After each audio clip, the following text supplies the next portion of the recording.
You know, it can be pretty overwhelming for a new hunter to learn and understand all the potential rules involved with deer hunting. When and when not to hunt, how many and which deer to take, legal weapons, licenses, tags, and more. But just like learning anything new, with a little homework and studying on the front end, it soon will become routine. Regulations and seasons vary from state to state. In this video, I'll cover a few of the most common regulations you should expect to encounter wherever you hunt deer, and steps you should take to learn more specifically about your state's regulations. A hunter education and safety course is required in many states as the first step to becoming certified to hunt deer, and will give you a head start on learning the local regulations. These are either available online or in person. And upon completion, you'll receive a hunter education card, which allows you to purchase a license in the states that have mandatory hunter education requirements.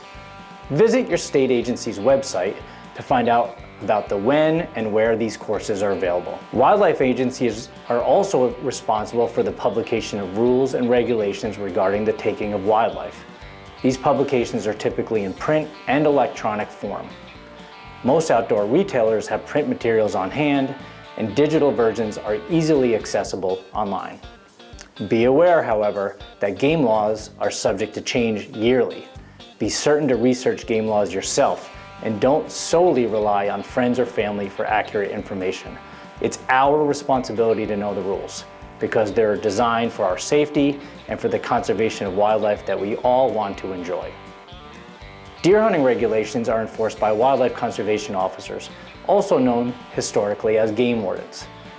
As the authorities on wildlife laws, they are the go-to resource for deciphering complex rules. Let's discuss some of the more common rules you should expect to encounter, no matter where you hunt. The most basic and universal requirement is possession of the correct hunting license and tags or permits. To purchase a license, you'll need a form of identification and possibly your hunter education card number. The tags are for the species and number of animals you're hunting. Pricing and availability may vary depending on where you reside.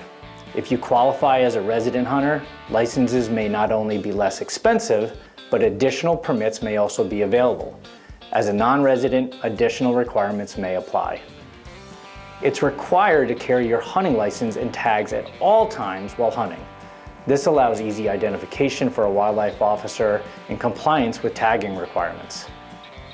The number and sex of deer you can harvest is often called the bag limit, is specific to the location in which you will be hunting. Upon killing a deer, it's fairly common to be required to invalidate your tag by placing it around the leg or antler of the animal. Other hunting locales may require the permit to be notched or dated on the date of harvest. Checking in a deer means to notify the agency that you in fact harvested an animal. Some agencies require the deer to be physically taken to a check station, while others allow validation via phone or internet.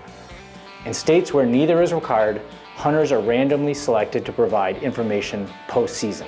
Archery, primitive weapons like muzzleloaders, and modern firearms are considered separate methods for taking deer.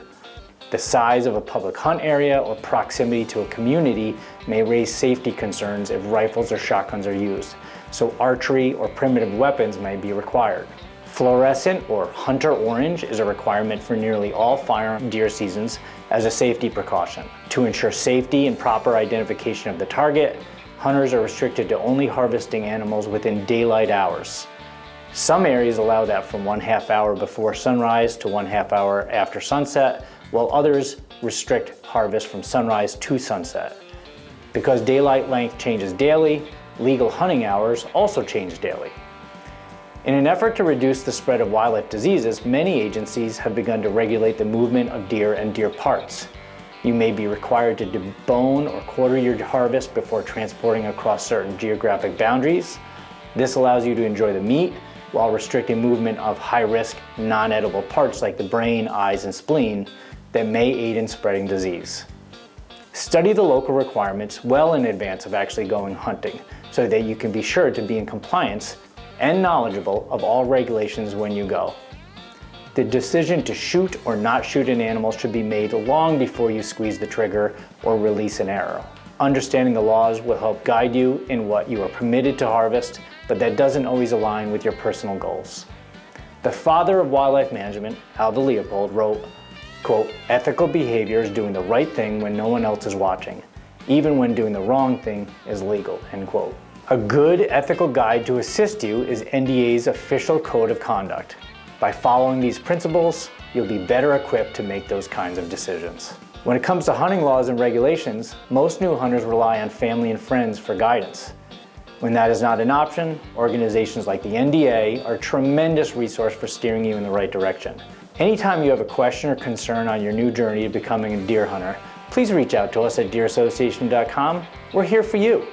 To learn more, follow us on Facebook, Instagram, Twitter, TikTok, YouTube, or head over to www.deerassociation.com. This video is part of the official NDA Deer Hunting 101 online course with Today's Hunter. For the full course, go to www.todayshunter.com/Deer 101. This Deer 101 digital series has been a Bearded Buck production.